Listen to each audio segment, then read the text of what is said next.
All right, everybody. Welcome to the next episode of Coding with Bryan. This is season awesome. Episode name to be determined over the course of the episode. This is how we do it on Coding with Bryan. Last episode was episode Unicorn. So the last episode was Awesome Unicorn. This episode will be Awesome Something. It's going to depend very greatly on the people in the chat room, the questions that call in, and the general mood I am in at any given moment. So that's kind of the general plan. We will announce that big announcement at the end of the episode. So stay tuned for that. You don't want to miss it. This, of course, is Coding with Bryan. So that means we talk about things that are of interest to software developers or people interested in software development, coding, testing, releasing software, how to release new software, what software needs to be released, basically anything that may even be of interest to a software dev. So this can go all over the gamut. And of course, this is a live call-in show. So over the course of the entire show, basically, here's how it works. I start talking. I am going to keep talking, and this is a threat, until someone calls in to stop me from talking about whatever it is I'm talking about, which you will probably want to do quickly because I can kind of go off on things. So, of course, we take calls via Skype. I got a little Skype machine over here. The Skype handle is just Bryan Lunduke, all one word. It's very, very fancy. It's very difficult to remember. So if you want to call in, punch that in. Do a Skype call test first just to make sure that everything's working properly. And when you do call in, make sure you mute the live stream before you call me. Just otherwise, we might get a bunch of echo, and we don't like echo. It's just like it's all fancy that way. So the general topic today, I'm going to say this right up front. We have a topic today. We had a topic last time as well, 2 weeks ago. You do not have to call in about that topic. It's helpful. Don't get me wrong. I like it. But you don't have to do it. If you've got any question in general for me to pose to other viewers or just a general topic you want to bring up that fits with the general theme of software development or coding in general, feel free to do so. But today we're going to be talking about multimedia development across multiple platforms.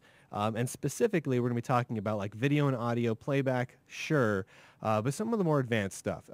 Video and audio editing, specifically 3D audio, that sort of thing, with the various frameworks, the various tools that are available, and across the spectrum of all the OSs we actually want to tinker with.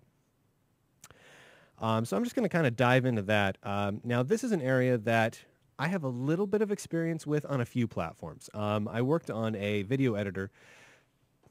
It wasn't really a video editor. What it was, there was this project called Video Genetics. If you do like a Google search for it, you can find it. I worked for this company, I want to say like 8 years ago, maybe more than that. It was a lot of years ago. But basically what it was is this. It was for Mac and Windows, and it was, you could take a video and you could apply like real-time color correction and general video improvements to it. I don't know if any of you have seen like that Photoshop plugin that presents you like with your original picture and then right next to it like a new picture that's been modified in some way, like brightened up a little bit or sharpened. And you could say, I like this one better or I like that one better. And it goes, okay. And then it comes up with a new possibility. It's like, okay, so you like that one better. So that's the one we're going to work with. And then it does another change on the picture and says, here's another change we could make to that picture. And you keep going through it, clicking, I like this one better, I like that one better, over and over again until eventually, supposedly, you end up with a picture that is exactly what you wanted without actually having to go in and muck with your histogram and your color warmth. And we did basically the same thing, but with video, which the cool part about that was once you came up with all of your changes, you could then save that off. I can't remember what we called it. I want to say we called it a gene, but I don't think we did. But anyway, you could save that modification off as a file and apply it to as many photos as you want, or just segments of the video, which was really, really cool, and we did it all in real time. But that was all done using QuickTime, which is obviously not available on most platforms. You've got it on Windows, you've got it on Mac, and that's really all you've got. So if you only want to target Windows and Mac, QuickTime is actually a fairly decent route to go down. I mean, a lot of the big a lot of the big video editors use QuickTime to get a lot of that stuff done, just because it does provide a good API set for editing a lot of these videos and modifying pictures and video. But again, you can't exactly take that and port it over to Linux or Amiga OS or Android or whatever you want to go to next, or Windows Mobile or anything like that. So kind of limiting. But there are other options. And let me make this clear, as I'm sure this is going to go through the chat room. There we go. QuickTime sucks, slow and inefficient. QuickTime is bad. Yeah, I kind of agree with all of that. I'm not a huge QuickTime fan, but it's difficult to find a good cross-platform way to edit those videos or to edit audio. GStreamer has come a long way in the last year or two, and it's really getting there to where you can do that work across platform. And I like that a great deal. Danoffs just asked me, what is my opinion of eating pancakes while programming? I approve of eating pancakes while programming. This seems like kind of a no-brainer. I'm kind of confused. Is there any right now? And if you do have an opinion on this, feel free to call in. Is there anyone who feels that? Oh, we got some people who are going to be calling in today. That pancakes are bad while programming? This would seem ridiculous to me. All right, back to the conversation at hand. But what do you do if you need to target multiple platforms? This is kind of difficult. This is a difficult nut to crack. Most video editors that you find are really focused on one singular platform. You get Adobe Premiere, of course, they've got for both Mac and Windows, of course, but really in very different ways. They're not the same application. And both of them you'll find have some dependency on QuickTime as well, which is annoying. On the Linux side of things, you've got some Kdenlive Live and OpenShot that have both kind of getting a lot of attention lately, and PTV, which really all three of those are really Linux centric. OpenShot and Kdenlive Live use something that used called MLT, which stands for, I believe it's the Media Lovin' Toolkit. Yeah, Media Lovin' Toolkit, which supposedly, and I'll just kind of read this off from their website, is an open source multimedia framework designed and developed for television broadcasting. It provides a toolkit for broadcasters, video editors, media players, transcoders, web streamers, and many more types of applications. Which, that's kind of great. I really have nothing bad to say about that. And honestly, Kdenlive Live and OpenShot have both been doing pretty good lately. I mean, like the OpenShot as a video editor on Linux has come such a long way that I'm looking at this Media Lovin' Toolkit and saying, well, is it really that great? I mean, is that what is allowing the OpenShot video editor to progress as quickly as it has? Because there are projects based off of GStreamer, but they have been going fairly slowly. PTV has done very, very well over the last year or so. I wrote up a big blog post about it probably, 6 months ago about how well it's been doing. But it hasn't moved incredibly fast. It's moved fast, and it has been moving forward, but not as fast as the OpenShot video editor. So I'm wondering what the reason for that is. Going to the calls right now with Javier. What's happening, man? Are you there, duder? Yeah. There we go. There we go. I really like that video editor. You asked first a question. You mentioned something like stream is not really it's not so live. Hey, I'm losing you, man. You're kind of quiet. And I can hear myself coming back through my speakers much louder than I can hear you. Figure out what's going on with that. Do a couple more Skype call tests, and then give me a call back in. I think you'll be extra pleased with that. Yeah, I don't think that was the stream. I think we were just getting the feedback from Skype on that one. But yeah. So feel free to dial back in when you get that sorted out. And whoever I just ignored, feel free to call right back in. I'm gonna take a sip of Coke from McDonald's, who is not, unfortunately, sponsoring Coding with Bryan. But I'm going to make this clear to McDonald's. If you sponsor Coding with Bryan, I will have McDonald's in front of me every single episode and make that happen, especially if through this sponsorship deal I get free McDonald's. I'm just saying that would be fine. All right, what's happening, Javier? Or Javier? I'm not. How do you say your name, man? The name is pronounced Javier, but I like people to call me Javier. I don't know. It's kind of a He's pretty mispronounced quiet, way man. to mention my name. Okay, fair enough, man. All right, so what was you wanted to ask or say? Yeah. Open shot. Have you seen the? Have you tried the new chroma key? I mean, that key is awesome because Yeah. um, the other day I was using it and I took a shot of some commercial I was working on it like a month ago, and the results were great. It Do cleaned you out do most you of the. do you know if the chroma keying that they're using in OpenShot is based on the Media Love and Toolkit, or is that something that they developed separately? I'm not Uh, sure. Is was why I'm curious. I know you first saw the open shot and just like testing it around. I really liked it, but Sure. I'm not a good programmer, so. Fair enough. Fair enough. I'm gonna have to let you go. We're having a lot of fuzz coming through on your line, but I appreciate you calling in, man. All right. All right. Had to go with that. Um, that thus is the downside of recording live. I'm sure he had a lot of good stuff to say, but we did not get it. All right. All right. What's happening, the King? Hey, How you doing? I just read a couple days ago, couple hours ago, about the new LLVM Clang back front end being released with LLVM 2.6. What do Uh-huh. you think of that? I have no thoughts on that. What do you think of that? I don't know. I think what I What do you think of that? I don't know. How about you? I don't know. Good call. And I just hung up. This is the prerogative of being the Bryan with Coding with Bryan is you get to hang up when you find it funny. I found that funny to hang up then, so I hung up then. And had a little more Coke. All right, JZA is calling in. I always like it when JZA calls in. How's it going, man? Hey man, what's going on? So, Yeah. on the topic of videos, I wonder what you think about, or if you ever found out the roadmap for the next Luminera, which I think they changed the name, something like Luminera or something like that. Yeah, Supposed to yeah. be easier. Honestly, I lost track of it once they changed the name. Do you know much about what's coming up? They haven't released it under the new name, but I heard that there were going to be like lots of improvement.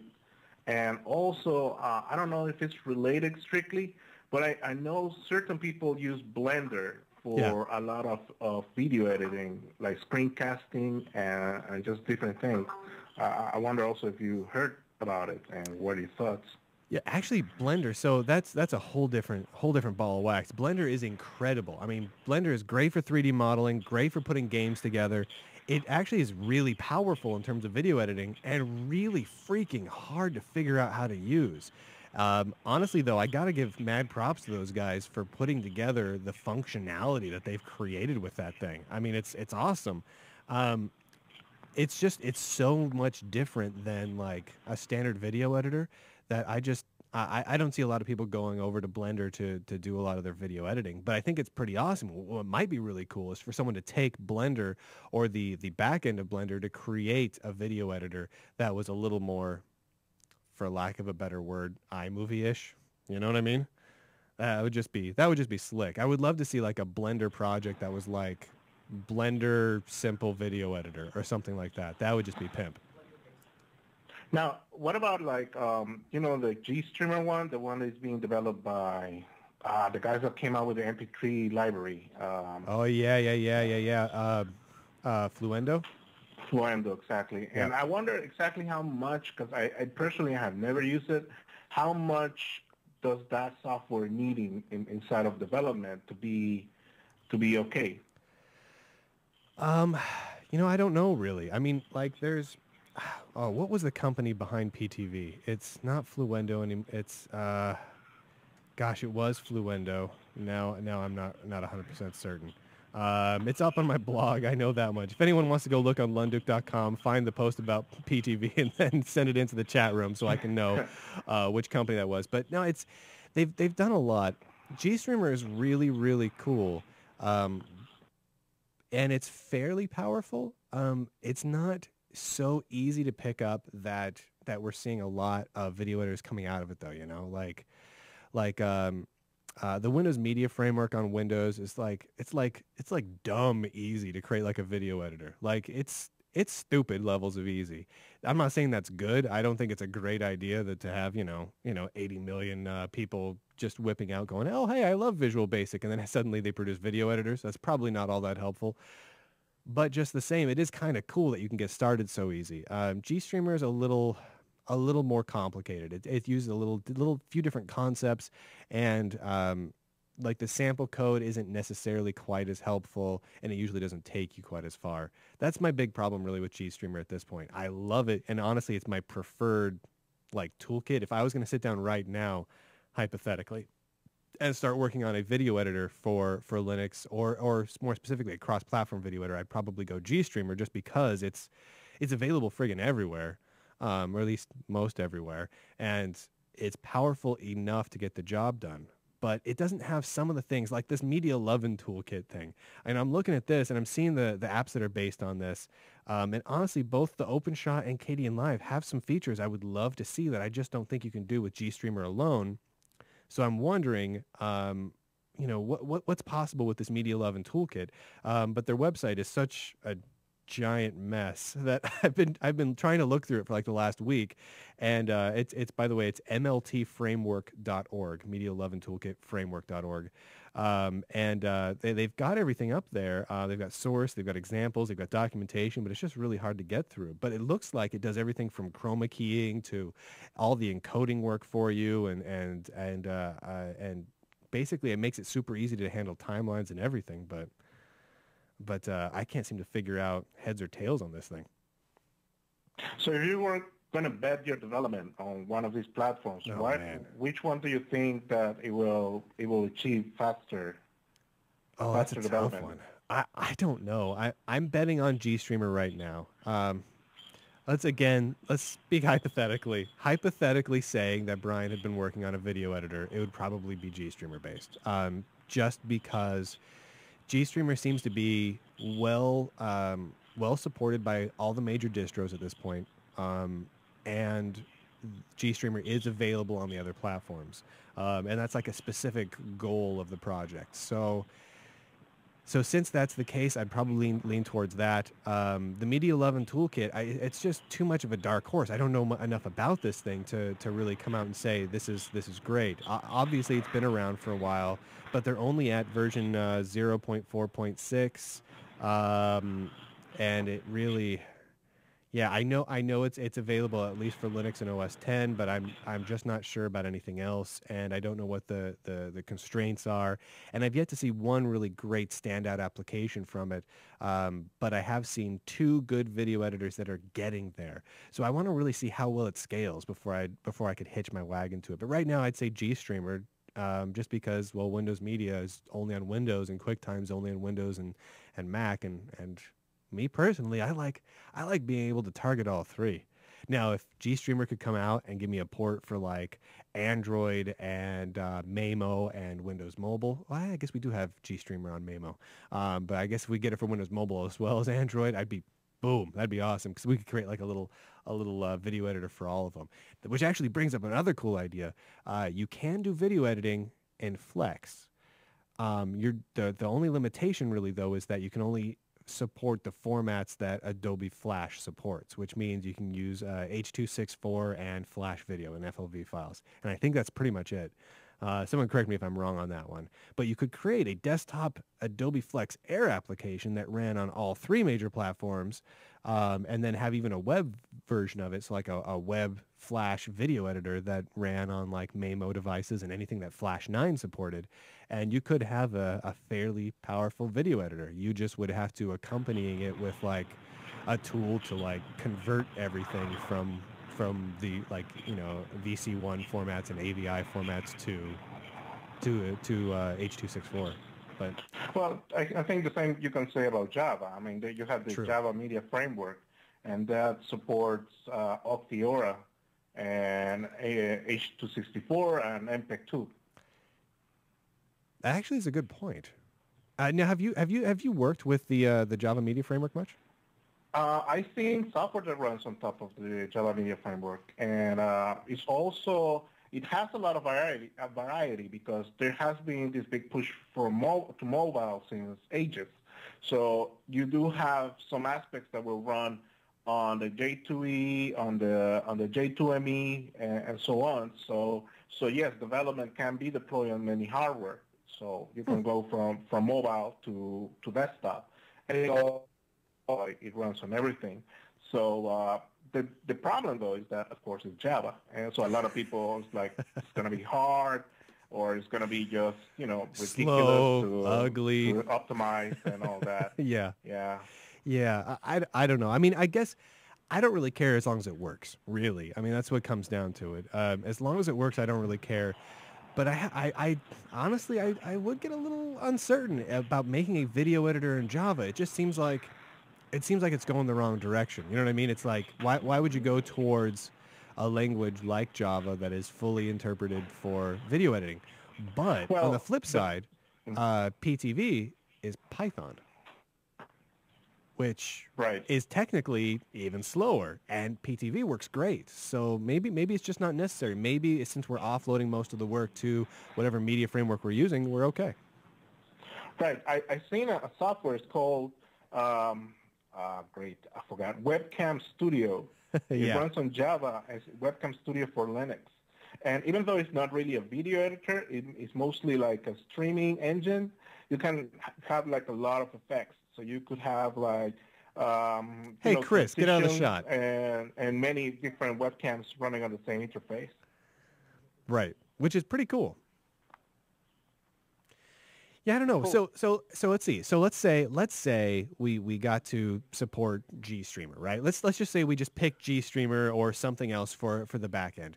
But really, what language would you develop like a video editor in? Assuming you wanted to hit Linux and you wanted to hit a few other platforms as well. I mean, do you go the Python route or do you go the Java route? If you go the Java route, you're going to get people kind of griping because it looks like a Java app probably. But see, this is kind of where I get kind of stuck up. I stuck up. This is where I kind of get hung up on it.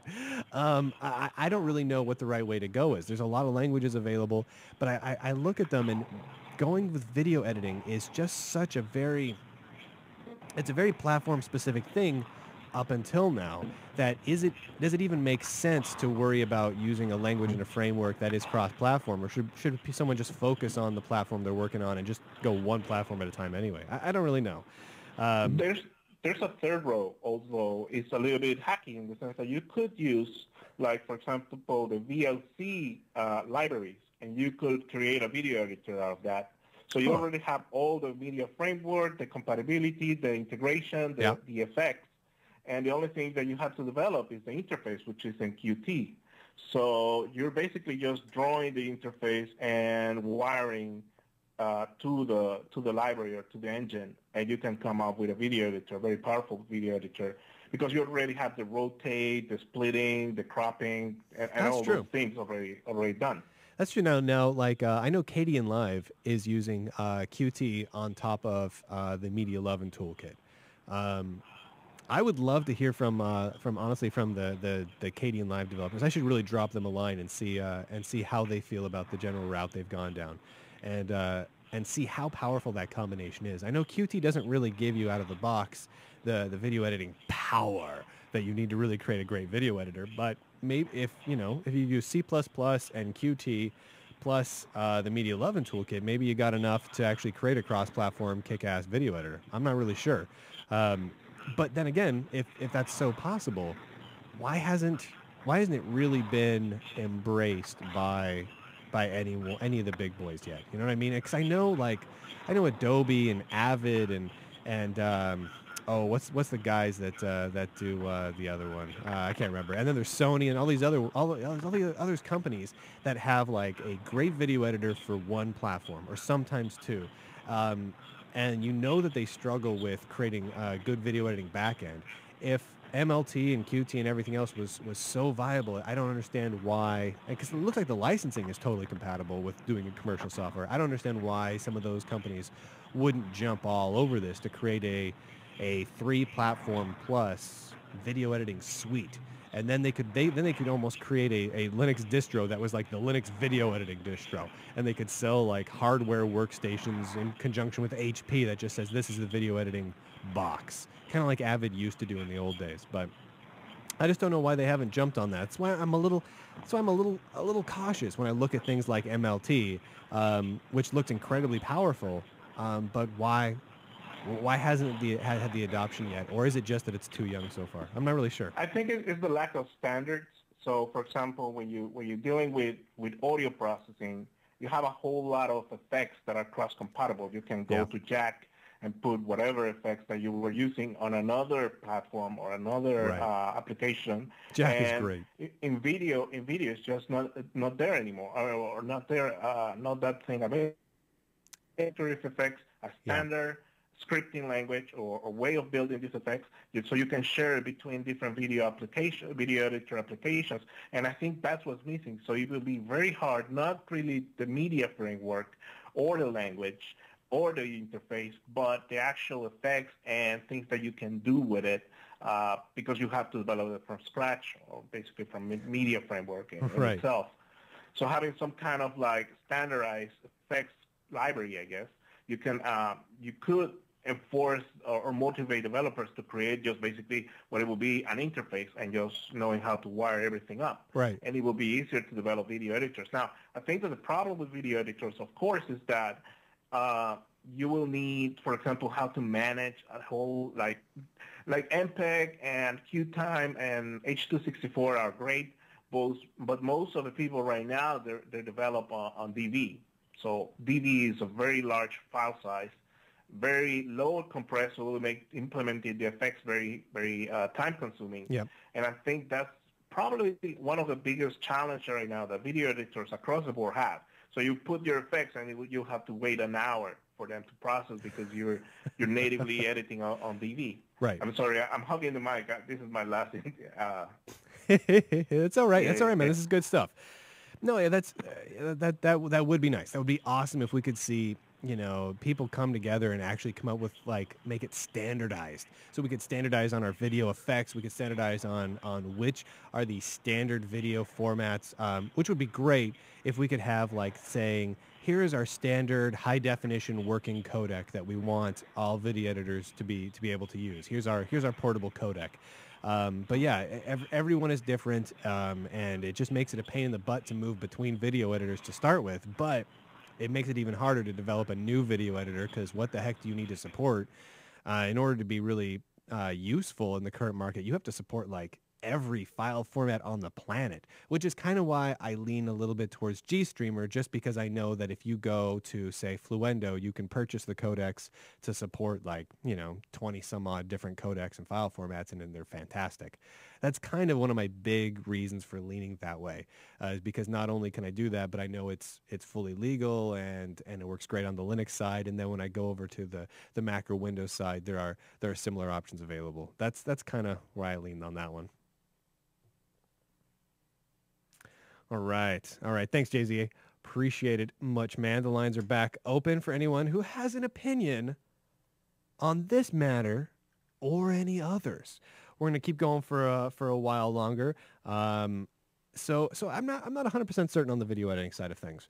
Again, GStreamer does kind of seem like a best cross-platform way to go. But again, if I was just a hobbyist dev and I wanted to create a video editor program, or let's say I'm a pro dev and I want to do something in my spare time, it's quicker to get up and running doing video editing with some of the other frameworks, but it locks you into the platforms, which is annoying. Maybe the solution is just that we have way better like nice little API wrappers for GStreamer and a better set of example and tutorial projects to really get people up and running with it. But that's still kind of, I don't know.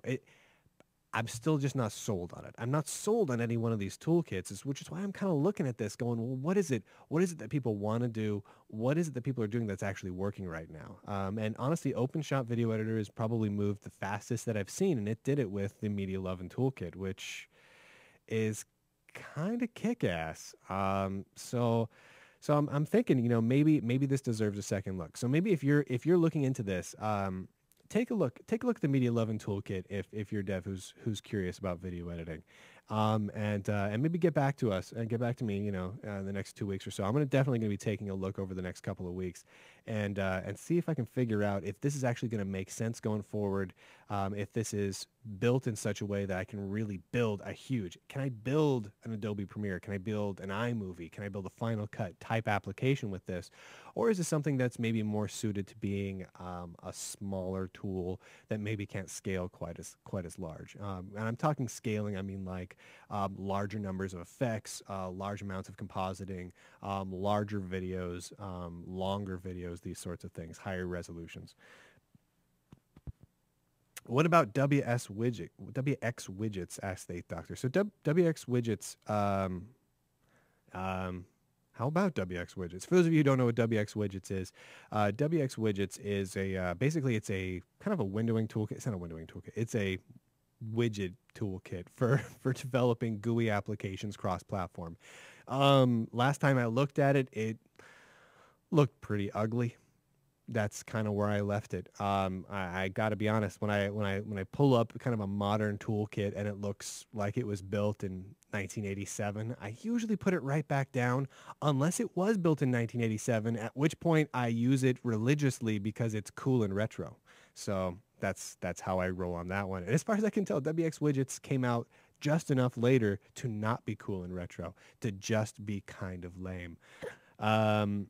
That said, it does actually have kind of a nice API to it. So, if you don't care what your thing looks like, it's not so bad. Okay. So Commodore 256 just brought up a programming language called BF.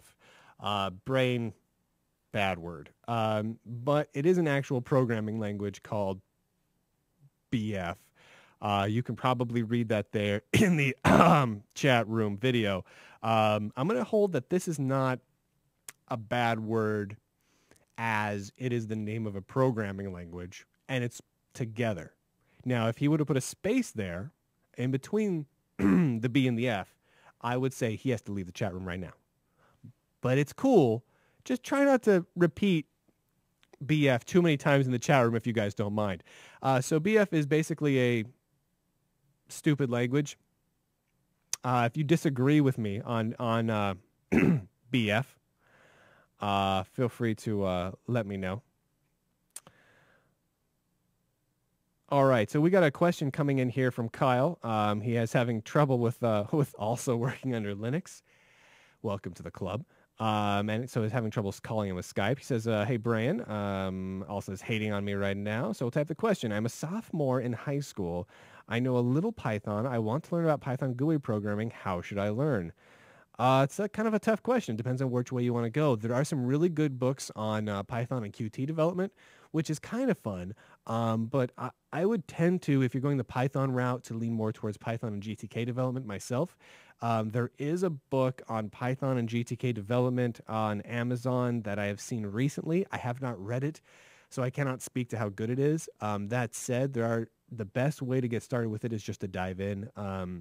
If you look for PyGTK, PyGTK, there are on that website some really great examples that'll get you started on that. They have a hello world example in their documentation for, everything from just the simple creating a window and creating a button and so forth, and how to handle events. And honestly, it's fairly simple to get rolling with it. I have a soft spot in my heart for Python, and Python mixed with GTK is a really, really nice combination. It's very powerful. It's very fast to get your development done. I'm not a huge fan of the GUI layout tools on the Linux side of things. Outside of MonoDevelop and Static, I really am not thrilled with them. Sorry, and Qt Creator, which is pimp, which is very, very pimp. Everyone should be using Qt Creator if you're doing Qt development, because it's pimp. That's all I'm going to say on that one. But that's probably the best way to go.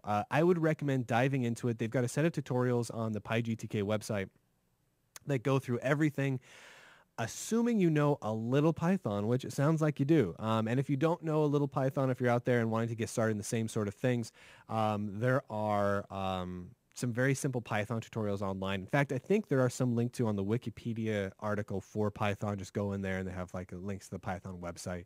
Just go through like the first like chapter or two of any tutorial, and then you're good enough. You know, you don't need to go any further because you'll get to all the more advanced stuff as you go. Then dive over to the PyGTK side of things so you can actually make an app that does something that's not just a command line little blah, blah, blah tool. Because come on, who uses command line anymore, right? Am I right? Seriously. So so just go check that out. You'll be happier that way. All right. So going back to the chat room, let's see what we got going on here. Yes. Someone brings up quickly. So I actually wanted to talk about this a little bit. And if any of you have been using Quickly or looking into it or working on it or anything, I definitely call in. I'd love to talk to you. Quickly is a tool that is being distributed with the newest release of Ubuntu. And it is for developing Python GTK applications, I believe. I believe that's just the goal. But basically, it's for getting up and running quickly with a sample application. So you can quickly create a little skeleton shell of an application, and then you can load up your Glade, which is your GTK kind of GUI editor, to edit your GUI and then develop the rest of your application in Python. I don't think it does anything else. I looked at it, and there's a little bit of hype around it. I know some of the Ubuntu guys were like, "Oh my gosh, quickly! We're gonna make new applications like crazy gangbusters now." And then I looked at it, and I'm like, "You mean new applications that have just a window and nothing else?" I didn't see what it gave me that I didn't already have. It's like a pre-built project template creator, which, okay. I don't know if anyone else has any other thoughts on that one. Feel free to chime in. I mean, I'm all for the idea of rapid application tools for any platform. I think that's a great way to go. I think we should be empowering more people to develop their own software. But I just didn't really see anything that got us. I don't know. Maybe it's a good tool for prompting people to learn to develop, to learn Python and GTK and all these things. Maybe it just kind of gives them that extra little nudge they need. Maybe that's the goal. In which case, awesome. But if not, kind of lame. That's that's all I've got to say on that one. All right. Is there even an integrated development system for GTK with GUI design built in? No, not really. The best integrated development system on the GTK side of things is, without a doubt, MonoDevelop. However, that is going to lock you in essentially to using Mono. So if you want to use, C# or VB.NET, I believe there are Boo bindings now too. And then you want to do your GTK development that way. The built-in visual designer is very, very well developed, and it's very tightly coupled to the code editor, which is fantastic, but you're limited to Mono. The good news with that is, of course, that your applications are going to run on Windows and OS X, basically anywhere that has both Mono or .NET and GTK, which is handy. So I'm kind of a big fan of that. But there's nothing else really that meets that need. I wish there were. I would love to see a Python and GTK IDE, like a really great one, which is what I was hoping this Quickly thing would be. But it's not that. Because if you came up with a great IDE built in Python and GTK, you could have an IDE that ran the same on all these different platforms, that looked great and could spit out one executable that would run on all the platforms. So it'd be kind of like like NetBeans or Eclipse for working with Java, except for working with Python, which would be cool. Yeah, that's all I got. So if anyone else wants to call in, I'd love to hear from you. But this is kind of my general thinking. If you do have any thoughts on developing video editing software, or you know people who are involved in like MLT or GStreamer or OpenShot or KDN Live or PTV or any of these various projects, and you've got some thoughts on where the future of these various frameworks are, definitely drop me an email or give a call in to Skype or something like that. And I'd love to talk to you guys, either on this show or potentially even the Computer Action Show, because this is definitely a topic that is going to be bigger as we go forward. Everyone wants to see good video editors on Linux, and the only way to really get that is if you can develop them simultaneously for the other platforms, because no one's going to develop Adobe Premiere unless they can recoup their investments, and that's a problem if they're just targeting one smaller platform. I mean, it's like if Adobe was looking at making Premiere just for OS 10 right now, I really doubt they would do it. It's OS 10's fine, and OS 10 has a big market share, but there's already another video editor or two out for OS 10, and they look at it, and it's not that big, and it's probably not worthwhile. But if they can have 80% of their development already done for a Windows version, and do another 20% just to get it working on the Mac side, and then another 20% to get it working on the Linux side, well, then that's interesting. Then that they make it easier to recoup their investment and becomes possible. So I'd really like to see what people who are actually working on this think of that. All right, so let's see what else we got. We got anything else here? Brian, I'm a Java developer and I want to get started with C# Mono. Is there a nice book series of tutorials that are just the C# language and not entirely WinForms heavy? That is actually really, really hard to find. Most of the Mono, there aren't really many Mono books. You're going to have to go the .NET route, and you're going to have to learn a little WinForms if you're going the Mono route. And there's Chris is back right into the video. Beautiful. Well done, Hunchback Chris. But there's all right, so someone's recommending the O'Reilly books on C#, but yeah, the last half tend to be more with WinForms. That's just generally how it's going to have to go. It's still worth going through, because look at it this way. If you dive into some of those books and you accidentally learn a little bit of WinForms development, what's the worst that happens? Then you add on your resume WinForms. That's not like you have to use it. It's not like you have to go out and create all your software with it. And sure, you may grumble while you're doing it, but honestly, WinForms development's easy enough that you can just kind of skim through that part, get used to it, and boom, another bullet line on your resume. Because let's be honest, you're probably not going to get a job doing GTK development with Mono anytime soon. There are jobs, but not very many. You're going to be doing most of them with WinForms development, even if you are going to be working on the Linux side. That's just how that's going to work. Unfortunate, perhaps. Sad, most definitely. It makes Brian cry at night, but this is just what you're going to have to do. All right. I think we're about to wrap this up. If anyone else would like to call in, I'm going to give you guys 120 more seconds. I got to drink myself a Coke again from McDonald's, who would love to sponsor Coding with Brian. The thing is, I love the way Coke tastes when it comes from McDonald's. It's almost like it's better than almost any other kind of Coke.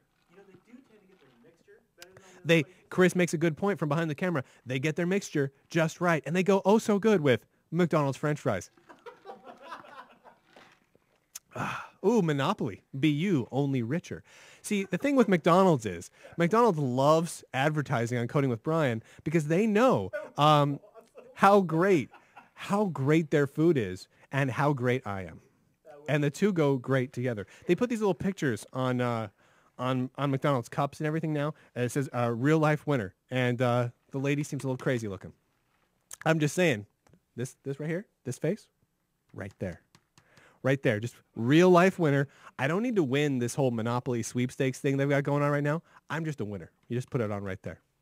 That's all I'm saying. All right, we got about 30 seconds more in my you better all call in before I wrap up the show. So one last little bit that we have to go over. It's the episode name. What is this episode called? The last one was Unicorn, which was pretty femmy. I'm gonna be straight with you. I would like I'm thinking pancakes, actually. Danoffs is right. That's the thing that came up earlier. I gave the thumbs up to pancakes, and I would like to point out that no one said eating pancakes while coding is a bad idea. Everyone, when they're coding software, eats pancakes from McDonald's. All right, I think that wraps it up for this week's episode of Coding with Bryan. This was episode awesome. Season awesome episode McDonald's pancakes. And I branded it. I branded it, Chris. And I want to thank everyone for hanging out with us. If you want to tune in, we'll be back again in the next 2 weeks. Post it to my blog at lunduke.com, where I also post lots of things that apparently you want to read about. I posted an A-Team post just the other day, so that's relevant to software development in some way. Only insofar as if you are a software developer, you're probably around 30-ish on average, which means that you really like the A-Team. So that's relevant to you. And that's pretty much all I've got. Of course, you can find the show. We're posting it over at jupiterbroadcasting.com. You can get a hold of me. My name is Bryan, over at lunduke.com. That's the email address. I'll let you put the little thing, the letter with that's circled and got the bullseye around it in between those words, and that'll work out for you guys. And that is all I've got. Next week, our next episode, don't know what we'll be talking about. If you have a particular topic you'd like to cover, drop me an email, head over to my blog, or post it in the Jupiter Broadcasting Forum over at jupitercolony.com. That's all I got, everybody. See you later.